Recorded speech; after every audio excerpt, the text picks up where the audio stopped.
The worst year for a lot of us for our mental as well as physical health. So joining us this morning is best-selling author, coach Lisa Goldenthal. Hello and welcome. I'm Lisa G, your host.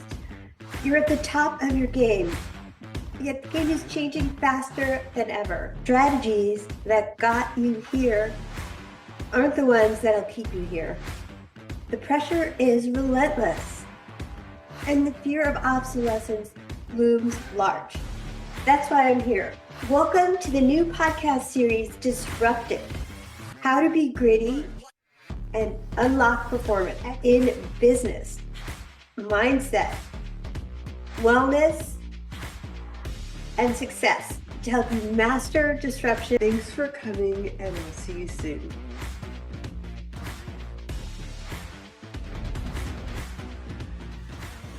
Hello and welcome to WholeCEO with Lisa G. He's a mental health advocate and executive coach known as the Lifestyle Liberator and founder of the AIM experience, AIM for busy executives and their VIPs. They're very important partners at home. His three-part model has been proven in over 17,000 sessions across 3 continents. He works with clients so that they can get their career trajectory moving upward again, and at the same time, open the floodgates of fun and intimacy at home. He calls it work-life harmony, and who wouldn't want that? He's on a mission to unlock the latent potential within high-achieving families, elevating the standards of leadership and success, and triggering a ripple of positive impact that echoes through generations. Welcome to the podcast, Uwe Dockhorn. Yay, Lisa, wonderful. It's a pleasure being on your show. Thank you for inviting me. I'm so happy to have you. I know that we met on LinkedIn, and I really love the difference that you are making in the world with 17,000 case studies. It's been proven, and I want to jump right into today's content. So let's do this. Let's talk about what you're all about with this work-life balance being updated and work-life harmony instead. Let's jump into that topic first. Absolutely. So, well, I always say, work-life balance is dead. Long live work-life harmony. And the short answer is definitely that, if you try to achieve balance in your life, well, it's kind of like walking or juggling on a line. So it's like, it's the instability that is kind of like you're more wondering, what should I do here? Is this really part of my balance, or should I go over here? So you're always kind of like back and forth. And instead you have harmony. And that is essentially kind of like, I want to use a metaphor here. And that is if you want to go to a concert to see an orchestra, right? And, but you go in there and every musician is playing their own song. That's not harmonic, that's disharmonic. So it doesn't get to you. It doesn't get to you with the emotions. You're not having the fun that you're expecting to. So, and that is kind of like standing for, so each musician stands for, what you do at work, the task you do at work. Another musician represents what you do at home. And then another musician represents what you do for fun. So, and if they're not playing in harmony and aligned, kind of like through me, the conductor, I'm just guiding you to that point where you can really experience this harmony in your life. So that's kind of like why this is so important, instead of focusing on balancing. Well, you could always say it's a balancing act, and it is very difficult to achieve. Well, on the other side, you have harmony, and that feels much, much better. Well, I love that. So eloquently put. And I know a lot of times with high achieving individuals, the often the spouse's complaint is that they put so much focus on work that they take the backseat to family. So is this something that can help them have more harmony at home? Absolutely. So let me just explain kind of like what it is that I'm doing here. So essentially what I'm doing, since you mentioned it, more than 17,000 sessions in and over 18 years now, is it started with the executives, the medical professionals, the business owners alike. And most of the time I got asked by their spouses to coach them too. Well, lucky me, I got another client. But over time, I realized that there's a pattern in these high achieving families. And the pattern essentially is from the perspective of the VIP, as I call them, the very important partner at home. Typically, what happens is that they kind of like are down here in the relationship while the breadwinner is up here. And so they resent that. They feel, abandoned. They ask themselves, what about me? What's the next step in my career? Why don't you spend more time with me and the kids, etc.?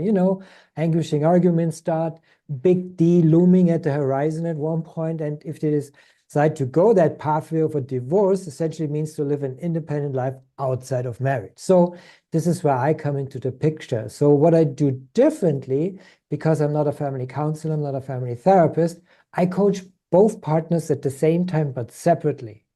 So they can regain their independence within their relationship and start to level up to each other. And we do this in regular evaluation sessions, which we now call falling back in love sessions. So there's a lot of resonance in that.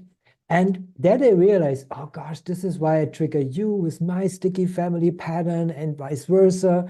And, they're realizing this because they've dealt with it separately on their own first. And that makes it possible so that they can discover their truest, deepest connection with each other. And therefore, they can upgrade their relationship to an interdependent one where they are eye to eye, respectfully enjoying unshakable togetherness, have more fun, intimacy, adventures, all the good stuff, and get better results at work. And that is why I believe that to become a great leader, you must first become a better partner at home. And that whole thing is what we call work-life harmony instead of work-life balance. I love that. I love that you have to be a better leader at home to be a better leader at work. And that makes sense because how you do one thing is how you do anything. So you want to be that kind of a leader. And I love the fact that you talk about owning your own triggers. And we all have our childhood drama that we grew up with certain beliefs around the world. And having recently gotten married, I've been going through all this and starting to realize this is my trigger, this is his trigger. And I love the way that you're making a big difference in the world. And what about Thank you. mental health? What would you say is the state of mental health in 2024, for example? Well, it's essentially the connection to mental health is there. It's close. It's so close because I always call this the motivation, recycling motivation. Essentially, what you do at home is to gain the motivation so you can spend it at work and repeat. And so if your family life, your home is intact in that regard, and you're living to the fullest your work-life harmony in all areas of each and every one in your family, then of course that supports you to be and deliver better at work. Hence, you need to regain that motivation again. So therefore, of course, it's all under the umbrella of mental health in that regard. So, and that is I think that's the new status that it should be, because we're so focused on having kind of like just running after deadlines, etc. And we need to schedule the time for our family. So hence we introduced last year the Family Friday, which essentially means there's a manifesto around that also to really plan ahead and use consciously the time to schedule with your family and even if it's just an hour, You can schedule that. It fits into your schedule if you want to. And that is supporting, your family life. It can be at the end of the work day, so maybe you can shorten the work day if you're able to do that. Or even if it's just for having a lunchtime on Friday together with your family or something like that. The small things count. The commitment is kind of like what keeps it together and what makes it even better to. So it's all under the umbrella of mental health to support yourself and be proactive about that. I love that because I feel in my relationship, if things aren't doing well, then I feel my own mental health suffers. And when that happens, I'm less creative, I'm less productive, I'm more procrastinating and getting overwhelmed. So I really like the way you can tie in performance and mental health with better relationships. And going back to the topic of leadership, what are some of the skills that you think are missing in leadership and how can we do better? Well, that's a great question. So essentially, it's tying into what I do and help couples, these high achieving families with, and each in their own role as leaders at home and at work. And it's at the end of the day, what I help them with is their own personal growth, their own personal development within a relationship. The better I am, I have a better, the more I have a deeper understanding about my own personal growth, my own personal development, the more I'm independent within the relationship, the better I will act outside at work and become the better leader to that degree. So it always is connected in that matter. And so therefore, for leaders, it's essential to have that, you get coached at work so much, so many trainings, leadership trainings, etc. But just imagine bringing that home. Your partner doesn't have sometimes the leadership training. So be the leader at home and enable them and help them also to become the leader that they need to be. And, I think we know that, you have to take off your hat when you're entering your home. You're not the Yes. leader at work any longer. So take on your parent hat or the partner hat, the lover hat, whatever. But you need to change. And that is the transition between the two. And that is very important because if you're carrying one into the other, it just doesn't work. So, there was a couple of years ago, I was always asked about, when I introduced that about work-life harmony. Yeah, well, we separate work and life. So, and I said, well, fair enough. So here's an example. If you experience a colleague is under the radar for a couple of weeks, so what is the first thought that comes to mind? Typically, the answer is, well, something wrong with your family, right? And Right. so there's the connection. It's always there. So we are not a different person. We just take on a different role, but we're still keeping all the things that we carry or that we have, that we struggle at home, at work, and vice versa. And so, and that creates the tension. And therefore, it's a top leadership topic that definitely for each leader, for every leader, is very important to be aware of. And definitely, I can help with that. Well, I love that you mentioned taking off your boss hat before you get home and start bossing everybody around, because I see that as a problem with executives myself, having lived with them, having worked with them, and also transitions. Like transitions are hard for people. I feel like people in life could be more successful if they can master transitions faster.